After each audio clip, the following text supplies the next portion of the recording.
This video is sponsored by Fram, manufacturers of high-quality filters since 1934. Visit fram.com to learn more. You're probably seeing a lot of cartridge oil filters, but we're seeing a lot more cartridge oil filters that are on the top of the engine.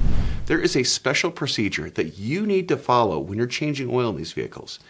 First of all, make sure that you are pulling the cap first and exposing either the air vent or the air drain so the oil can drain out into the pan.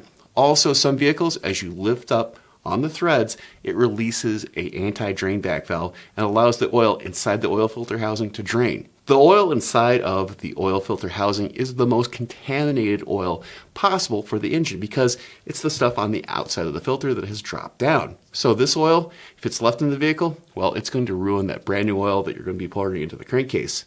After the housing with the oil filter in it has drained out into the pan, well, next you want to remove the drain plug in the oil pan or sump. This way you're draining all of the oil in the engine that's possible. After that drain plug is back in the oil pan, next you can service the filter. Installing the new filter, make sure you follow all the instructions and you're using all of the O-rings and seals that are inside the box.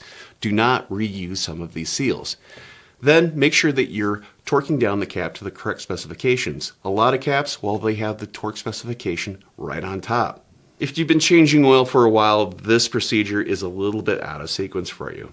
Typically, the oil change was drain the oil from the pan, make sure the oil plug is back in there, and then change the filter. This way, it's a little different, but make sure you're following this when you see an oil filter that's on top of the engine.